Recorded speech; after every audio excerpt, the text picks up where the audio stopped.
오늘 핫피플 3인방인데요. 첫 번째 주인공 누굴까요? 배현진 의원입니다.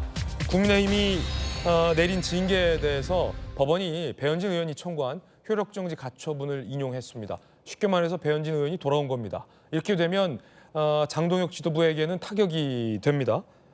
배현진 의원 얘기 들어보시죠. 당의 민주적 질서를 무너뜨렸던 장동혁 지도부는 지금이라도 반성하고 지방선거 승리를 위해 당을 정상적으로 운영해야만 합니다. 한 달 가까이 멈춰있던 국민의힘 서울시당의 시계를 다시 돌리겠습니다. 서울시당 위원장은 바로 복귀를 하시는? 네, 그렇습니다. 저희가 지금 정당이 건강하게 돌아가지 않다고 있다는 표본이 아마 저의 징계가 아니었을까 싶습니다. 중앙윤리위가 이제는 좀 정상적으로 원래 당이 해오던 그런 건전한 모습으로 운영되기를 기대할 뿐입니다. 자, 배현진 의원 얘기 들어봤습니다. 법원이 배현진 의원의 손을 들어준 겁니다. 이렇게 되면 국민의힘 윤리위가 내린 징계는 효력이 정지됩니다. 당원권 정지 1년이었어요. 그래서 서울시당 위원장으로서 지위가 정지됐었는데 효력정지 가처분 신청을 법원이 받아들여준 겁니다. 그래서 바로 서울시당 위원장으로 복귀를 했습니다. 재판부, 윤리위가 재량권을 남용한 중대한 하자를 보였다. 회복하기 어려운 손해 발생 우려가 크므로 효력정지를 인용한다라고 밝혔습니다. 그러니까 당에서 내린 징계가 중대한 하자가 있다라고 법원은 이야기를 한 겁니다. 그러자 한동훈 전 대표 입장도 나왔는데요. 함께 보시죠. 상식의 승리다라고 밝혔습니다. 사법부는 웬만하면 정당 일에 관여하지 않는다. 누가 봐도 비정상적인 윤 어게인이 보수를 망쳤다. 상식 있는 다수가 정상화시켜야 한다라고 밝혔습니다. 김구식 교수님, 네. 이거 어떻게 보십니까?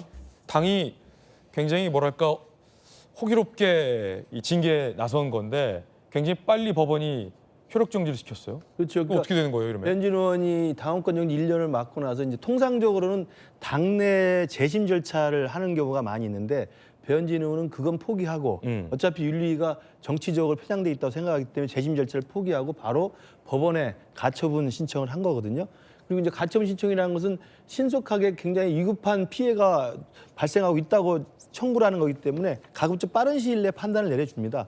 그래서 지금 일찍 효과적으로 상당히 일찍 나왔던 것 같은데 대부분의 경우는 이 가처분 신청 같은 경우는 절차상의 결정적 하자가 없으면 징계 내용에 대해서는 관여하지 않는다는 게 일반적 관측이었어요.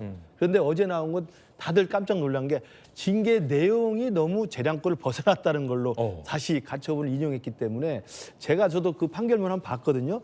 봤더니 그런 내용이 있어요. 정당의 자유는 중요하다. 그리고 정당의 자유에 대해서 법원이 개입할 이유는 별로 없다. 그러나 정당의 자유조차도 헌법과 법률의 테두리 안에 있어야 된다는 거거든요. 저는 이 부분이 상당히 지금 진행되고 있는 우리 당의 윤리를 통한 이른바 징계 정치, 숙청 정치 이런 것에 대한 사법부의 저는 나름대로의 판단을 한번 내려준 게 아닌가 싶습니다. 그 말씀 듣다 보니까 징계 사유가 많아서 뭐 때문에 징계됐던 거죠? 갑자기 가물가물한데. 그 징계, 그러니까 윤리에 제소했던 사람 입장은 여러 가지 사유가 있는데 그 중에 하나가 시당 위원장으로서 시당의 입장을 발표하는 것을 마치 전체 시당 전체 입장인 것처럼 과대해서 표명을 했다는 게 하나 있고요.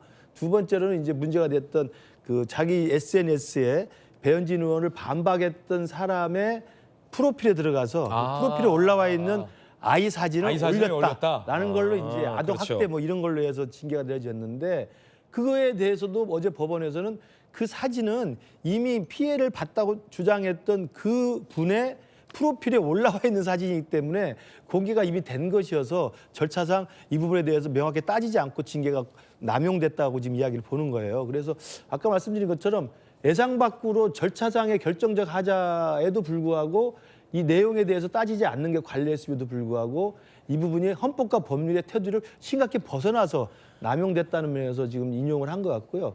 저는 이 대목에서 어떤 생각을 했냐면 과거에 윤석열 정부 때 이준석 파동이 있었잖아요. 네. 그때도 똑같이 징계를 했었습니다. 이준석 당시 당대표를 윤리위가 징계를 해서 당원권 정지라니까 그때도 이준석 대표가 법원에 가처분 신청을 해서 처음에는 인용이 됐어요. 인용한 다음에 어떻게 됐습니까? 인용한 다음에 당시 이준석 대표 당원권 정지 이후에 등장했던 주호영 비대위 체제가 무너집니다. 그래서 주호영 비대위원장이 사퇴를 해요. 그리고 새로운 비대위로 가거든요. 저는 만약에 어제 이 배현진 의원의 이 가처분 인용이라는 게 저는 장동혁 지도부한테는 그 정도의 상당한 충격이 있을 거라고 생각해요. 그러니까 장동혁 지도부가 사퇴할지 안 할지는 뭐 본인이 판단할 문제지만 윤석열 정부 때 이준석 대표가 가처분 인용됐을 때 주호영 비대위가 사퇴한 걸 보면 그 정도의 상당한 패닉 상태가 오지 않을까.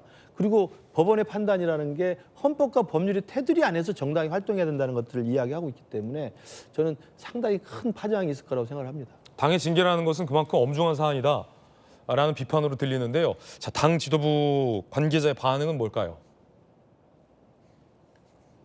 지도부 관계자, 법원이 정당 사무에 개입, 강력히 규탄한다. 관계자 B, 법원의 결정문 살핀 뒤 대응 여부 살필 것이다. 당 차원의 공식 입장은 없습니다. 지금 주진우 의원님, 한동훈 전 대표랑 같이 대구 서문시장을 갔던 뭐 의원들, 뭐 부산에 같이 동행할 의원들도 윤리위에 제소하겠다. 제소했나요?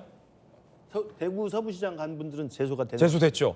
그러면 윤리위가 또 징계를 섣불리 내리기에는 좀 주저가 될 수도 있을 것 같아요. 어떻게 보세요? 네. 일단 그때 저희가 뭐 돌직구쇼에서 여러 번 논의가 나왔지만 결과적으로 정치적으로 푸는 것이 가장 바람직하죠. 주진우 의원께서 그때 네. 이 주식시장처럼 징계 사이드카라도 정당에서 발효해야 된다 이런 말 하셨잖아요. 네. 이제 뭐 당의 기강도 중요하지만 실질적으로 선거를 앞두고 나서 통합하자는 메시지보다 더 큰 메시지는 없다라고 생각합니다. 그래서 양쪽 다 좀 자제하면서 당을 분열하지 않고 가는 방향이 중요하다라고 생각하고요. 사실 정치적 상황을 빼고 얘기한다 그러면 법원이 정당에 관여하는 것은 사실 바람직하지도 않고 잘 일어나는 일이 아닙니다. 그럼에도 불구하고 이번에 이제 집행정지 결정이 있었지 않습니까? 그러면 이걸 또 법적으로 또 다투고 뭐 이의 제기하고 한다고 하더라도 법원의 속성상 뭐 결과가 뒤바뀐다든지 하기가 쉽지가 않은 상황이거든요. 그렇다면 더 이상 어떤 정치의 영역을 법의 영역으로 끌어들이지 말자 이런 것에 대해서는 당연히 저는 공감대가 있을 것이라고 생각하고요. 이게 무슨 승부가 아니지 않습니까? 그래서 양쪽에서 저도 메시지를 보긴 했는데 뭔가 승패를 나누듯이 할 문제는 아니고 어떤 분열과 갈등을 최대한 자제할 수 있는 방향으로 가야 된다. 네. 그게 뭐 필수입니다. 지금 전체적인 당의 어떤 분열 상황 때문에 실질적으로 전국적으로 우리 당이 지지를 받지 못한다는 지적이 있지 않습니까? 그런 면에서 다 좀 한 발 물러서서 좀 자제할 때다. 이 말씀을 드리고 싶습니다. 예, 이렇게 되면 뭐 검사 출신 김기표 의원께서 보시기에도 장동혁 지도부의 리더십에 또 하나의 어떤 생채기 내지는 타격이 될 수밖에 없다라는 분석이 많은데 국내힘 얘기긴 합니다만 계속해서 징계 국면이 반복됐고 급기야 법원이 징계의 효력을 중단시켰잖아요. 부당한 징계라고. 그런데 또 징계가 예고돼 있고 그런데 그 징계들은 이제 특정 계파를 향해 있고 이 문제 어떻게 보십니까? 타당 일이라서 제가 말씀드리기는 굉장히 조심스럽습니다. 네. 언론을 통해서 들어봤을 때 저것이 당원권 1년 정지를 할 만한 사안인가. SNS에 자기한테 조금 안 좋은 댓글을 썼던 사람의 자녀의 사진을 공개된 사진을 올리는 것으로 당원권 정지 1년은 조금 과하지 않은가 저는 개인적으로 그렇게 생각을 하고 있었는데요. 예. 그것을 법원에서 아마 그 내용을 봤을 때 저와 비슷하게 그렇게 생각을 했던 것으로 보이고 그렇게 되면 계속해서 약간은 저는 무리하게 봤는데 24명의 지역위원장들 당대표한테 반기를 들었던 지역위원장들도 징계로 해결하고 그래서 여러 가지 징계 국면으로 하는 것이 굉장히 무리하다는 인상을 지금 법원이 결정을 한 것이라고 보거든요. 예. 그러면 그런 징계로 인한 어떤 당권을 장악하는 과정이 이제는 좀 무리가 생겼고 그렇게 계속 나가기 어려운 것 아닌가 이런 생각이 듭니다. 그러면 지금 저것이 굉장히 상징적인 것으로서 그동안 해왔던 장동혁 대표가 해왔던 징계로 인한 어떤 당의 장악 이것이 무리하다는 것을 온 국민한테 보여주는 것이 됐기 때문에 계속해 저런 강성 구조로 가기는 좀 어려운 것 아닌가 이런 생각이 들고요. 아마 장동혁 대표 입장에서는 새로운 돌파구를 좀 마련하려고 할 것으로 그렇게 생각이 되네요. 네. 한 보도에 따르면 이 당내의 소장파 의원들이 장동혁 대표를 면담했는데 그 가운데서 장 대표가 노선을 바꾸지 못하는 이유를 언급했다라는 보도가 전해지고 있습니다. 뭔 내용일까요? 자, 대한과 미래 당내 이 소장파 의원들의 비공개 면담 내용이에요. 조선일보 보도에 따르면 장 대표가 이렇게 얘기했다는 겁니다. 윤 어게인 세력, 강성 지지층을 무시할 수 없다. 달래고 가야 한다. 비상계엄을 사과했더니 지지율이 중도층에서는 오르고 지지층에서는 빠졌다. 노선 바꾸면 온라인 파급력 있는 1020 세대가 떨어져 나간다라고 얘기했다는 겁니다. 자, 양태종 변호사님, 장 대표의 인식, 이 보도가 맞다면 왜 이렇게 하냐? 왜 강성 지지자들과 손을 잡고 가냐? 왜 절연을 못하냐라는 소장파의 요구에 다시 한번 띄우실까요? 장 대표가 이렇게 답변했다라고 보도는 얘기하고 있는 거잖아요. 물론 보도 진위 여부도 확인해 봐야겠지만 이 대목 어떻게 보십니까? 지지율이 비상계엄을 사과했더니 지지층에서 빠졌다. 윤어게인 노선에서 다른 노선으로 바꾸면 10대, 20대가 떨어져 나간다라고 장 대표는 인식하고 있다는 건데 동의하십니까? 그러니까 기본적으로 이제 강성 지지층 저분들은 이제 아무래도 정치 고관여층이고 여론조사라든가 정치적인 의사표명이라든가 뭐 온라인 커뮤니티라든가 이런 거를 굉장히 활성하게 많이 시간을 많이 투여하신 분들이 많거든요. 그러니까 그런 분들의 의견이 아무래도 좀 과대표되고 과표집되는 경향이 있는데 그거를 좀 간과하신 저는 의견이라고 생각을 하고요. 예. 사실 저 말씀의 속내에는 어쨌든 이제 이 당권을 계속 유지하기 위해서라면 저런 강성 지지층이 또 주도하는 여론이나 당내 여론을 어쨌든 본인이 잡고 가야지 계속 당대표로서의 권한이라든가 차기 당권에서도 계속 그 힘을 유지할 수 있다는 그런 복선이 깔려 있는 걸 생각을 해요. 그러니까 장 대표께서는 이 선거에서 이기는 거는 관심이 없고 민심은 그렇게 중요하지 않고 그러니까 당권에만 너무 이렇게 마음이 가신 게 아닌가 좀 그런 우려가 됩니다. 그 가운데 김용태 의원이 이렇게 얘기했다고 합니다. 들어보시죠. 장동혁 지도부는 윤어게인 몸통이다. 이 몸통에 대놓고 우리가 절연하라고 하니 이게 절연이 되겠냐. 민주당이 사법장악 3법, 네. 이 굉장히 위험한 헌법을 변형시킬 수 있는 법안들을 통과시켰는데 그럼에도 불구하고 국민들 입장에서 봤을 때는 민주당 심판보다 국민의힘 심판을 하겠다는 거예요. 당장 내일 총선이 있다고 가정했을 때 네. 국민의힘이 과반을 가져올 수 있을까요? 저는 아니라고 생각해요. 비상계엄에 대해서 사과했더니 중도층이 오르고 전통적인 지지율이 빠졌다. 노선을 지금 노선에서 바꾸면 10대, 20대가 이탈한다. 장 대표의 말씀에 부합하는 여론조사 결과를 저희가 찾아보려고 제작진이 상당 시간 오늘 아침 뒤져봤지만 그 자료를 저희가 찾지는 못했습니다. 그래서 정확한 어떤 여론조사에 기반한 건지는 아직은 알 수 없는데 김구식 교수님, 네. 어쨌든 이 보도대로라면 장 대표의 인식이라는 건데 동의하십니까? 그래서 어제 이제 장 대표를 비공개 면담한 대안과 미래 소속 그 조은 의원하고 이성건 의원이 입장을 밝혔죠. 이제 더 이상 절연을 요구하지 않겠다.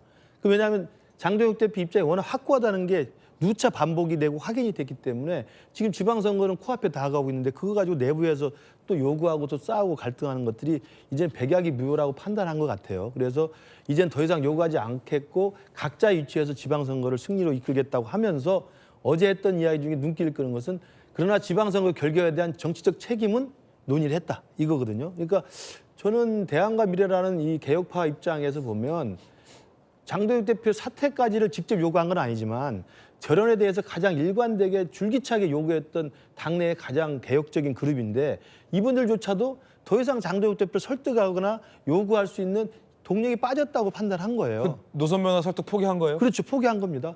근데 그 내용을 보면 저렇게 저는 답변을 했을 가능성이 크다고 보는데 지난번에 의원총회에서도 비공개로 이야기한 걸로 나옵니다만 그 MBC인가 어디 그 여론조사의 한 부분을 들어서 그 우리 국민의힘 지지층한테 물어보니까 윤어게인 세력, 그러니까 윤석열 대통령을 지지하는 세력을 포함해서 같이 가야 되느냐는 질문 하나가 있었어요. 거기 70% 넘게 그렇게 가야 된다고 답변했다는 이야기를 콕 뽑아서 의원총회에 이야기를 했다는 거 아닙니까? 그러니까 장동혁 대표는 윤어게인 세력과 윤석열 대통령을 지지하는 세력들, 당원들의 도움을 받아서 당대표가 된 건 분명한 사실이잖아요. 그러다 보니까 그분들을 섣불리 절연하기가 쉽지 않은 데다가 그분들이 장동혁 대표에 대한 또 일정한 요구가 계속 있는 것 같아요. 우리를 끊어내면 당신은 우리의 지지를 철회할 것이다라는 그런 압박도 있을 것이고 또 실제로 그에 합당하는 몇 가지의 좀 편파적인 여론조사에 상당히 귀를 기울이는 것 같고 저는 간단하다고 생각합니다. 전국 단위 선거에는요 정치학적으로 국민들이 투표를 할 때 회고적 투표가 있고 전망적 투표라는 게 있어요. 회고적 투표는 이 정당이 잘했는지 못했는지를 판단하고 심판하는 겁니다. 전망적 투표는 이 정당이 일을 잘할 건지 못할 건지를 전망하는 거예요. 근데 대개 정권 초반에는 전망적 투표를 여당에 많이 합니다. 임기 1년 차니까 일을 더 잘할 거라고 생각할지 못할 거라고 생각할지 판단한다는 거거든요. 그리고 임기 후반에 가면 이제 회고적 투표로 정권에 대한 심판을 하는 건데 지금 우리 당은 야당임에도 불구하고 윤석열 대통령의 계엄의 바다를 건너지 못하고 있고 윤석열 대통령 윤어게인 세력하고 확실하게 끊어내지 못하고 있기 때문에 정권에 대한 비판과 심판보다 야당에 대한 심판이 더 강력한 거예요. 이 야당은 완전히 끝내야 된다. 이 야당은 완전히 손절해야 된다는 요구가 더 많기 때문에 아까 김영태 의원도 국민들이 야당 심판이 더 크다고 이야기를 하고 있는 거 아니겠습니까? 이제 그런 걸 보면 장동혁 대표를 뽑아줬던 소수 극렬 지지층들의 눈치만 봐서는 야당 심판에 결연한 의지를 가지고 있는 중도층과 유권자들한테 우리는 버림받을 수밖에 없는 겁니다. 이건 선거가 정해져 있는 거예요. 이제 그런 측면에서 보면 저도 그렇고 많은 분의 우리 당내 인사들이 윤어게인과 절연하라고 그렇게 요구를 함에도 불구하고 장동혁 대표가 스스로 저런 판단을 내리고 있으니 대안과 미래도 포기를 한 것 같고 저희들도 이제 포기를 해야 되냐 이런 생각이 드는데 이번에 저는 배현진 의원의 이 가처분 인용 사태 이후에 당내에 저는 어떤 파장이 있을지는 조금 지켜볼 대목이 있지 않을까 싶습니다. 네. 그런가 하면 이 전한길 씨는 또 이런 얘기를 했습니다.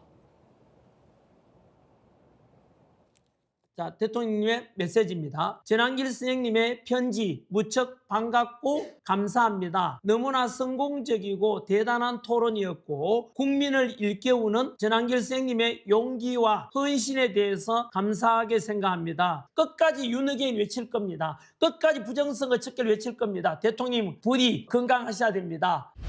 친윤을 참칭하면서 윤석열 대통령 단물 다 빨아먹고 그렇게 이용하더니만 윤석열 대통령 구치소에다 편지를 보냈대요. 결자 해지하라고. 친윤 좋아하고 있네 이씨. 다시는 면상 보기 싫다고 윤상현. 전화기 다 삭제할 겁니다. 당신 이름 자체를 삭제할 거라고요. 야, 주진우 의원님. 네. 부산시장 후보군으로 이름 오르던데 선거를 앞두고 정말 괜찮아요? 장동혁 대표 지도부가 전한길 씨와 이 강성 지지층의 주장 노선 그걸로 선거 치를 수 있습니까? 지금 뭐 고유가, 고물가 이런 문제를 얘기하는 것이 저는 필요하다라고 생각하고요. 그러니까 대안과 미래도 고민을 좀 한 것 같습니다. 네. 뭐 나름 이제 생각이 서로 다를 수가 있는데 계속해서 생각이 다른 메시지만 계속 발신하다 보면은 결과적으로 국민들이 어떻게 보시겠습니까? 지금은 이제 저는 노선 투쟁을 할 시점은 지났다라고 보고요. 빨리 이제 민생 체제로 전환하는 것이 필요하다라고 생각하고 저도 그 이준석 대표와 전한길 씨 관련된 토론 관련해서 저는 그렇게 관심이 많은 것에는 사실 좀 놀랐습니다. 그러니까 저도 선관위 관련해서 법사위에서도 관할이 있거든요. 그러면은 여러 가지 부실한 점들이 굉장히 많아요. 그리고 지금 선관위에서 어떤 국민들이 문제점을 지적했을 때 계속해서 무조건 괜찮다 하다 보니까 사태를 더 키운 측면이 있고요. 이게 선거제도를 보완하고 선거제도에 대해서 개편하고 개혁하는 것은 선진국에서 최근까지도 계속 해오고 있는 겁니다. 그래서 뭔가 기계에 맡긴다기보다 실제 수개표도 강화하고 국민들이 더 안심할 수 있는 방법을 설계해야 되는 의무가 선관위에 있는 것인데 저는 저번에도 지적했다시피 저 관련된 문제점들에 대해서 무조건 일방적으로 몰아갈 것이 아니라 선관위 차원에서는 본인도 더 제도 개편을 해야 된다. 그리고 좀 더 안심할 수 있는 방법을 더 해야 되는데 그 부분에 대한 고민이 국가의 녹을 먹고 있는 선관위 직원들로서는 좀 부족하지 않느냐. 그런 점은 꼭 제가 지적을 하고 싶습니다. 관심이 많다는 얘기는 그만큼 문제점에 대해서 인식이 국민들 사이에 많이 퍼져 있다는 것이거든요. 그것에 대한 책임도 역시 선관위에 있기 때문에 그 부분에 대한 어떤 개혁 이런 부분들은 저는 반드시 필요하다라고 생각합니다. 예, 김기표 의원님, 이 전한길 씨가 윤상현 의원에 대한 뭐 맹렬한 비난까지 했는데 어떻게 보십니까? 우선 지방선거라고 하는 것이 특히 이제 여당도 아니고 야당의 경우에는 당대표 얼굴로 치르는 선거지 않습니까? 그런데 지금 국민의힘 상황을 보면 당대표의 리더십이 완전히 무너져 있는 상태 같고 대안과 미래에서도 이제 포기하고 다른 길을 각자 가는 것으로 보여집니다. 그리고 아까 배현진 의원도 지금 가처분으로 복귀하는데 그 시당위원장이잖아요. 그러면 각자 다른 어떤 생각을 가진 사람들이 하나의 당으로서 선거를 하게 되는데 그것이 지방선거에 있어서는 굉장히 좀 불리할 것 같다는 생각이 들고요. 지금 전한길 같은 사람이 계속해서 저렇게 윤석열과 연결이 돼서 편지도 전달하고 국민의당 국민의힘 당원들에게 메시지를 전하면 국민의힘 의원들과 다른 사람들이 다른 선택을 할 여지가 굉장히 좀 좁아지는 면이 있어서 그것이 국민의힘에는 조금 안 좋은 일 같고 적어도 저는 절연 그러니까 윤석열과의 절연이 되어야 국민의힘도 건강한 당으로 태어난다. 그래서 진정한 보수 경쟁을 민주당과 해야 된다고 생각하는 입장에서는 전원길 같은 사람들이 이렇게 저렇게 시쳇말로 설치되는 그런 당이 아니고 윤석열과 절연하고 이제 내란 세력에 대해서는 단호히 부정하는 그런 정당으로 태어나야 국민의힘이 앞으로도 희망이 있는 것이다. 지금 저래가지고는 지방선거에서도 매우 어렵지 않겠냐 이런 생각을 하게 되죠. 네, 김기표 의원님의 의견까지 전해드렸습니다.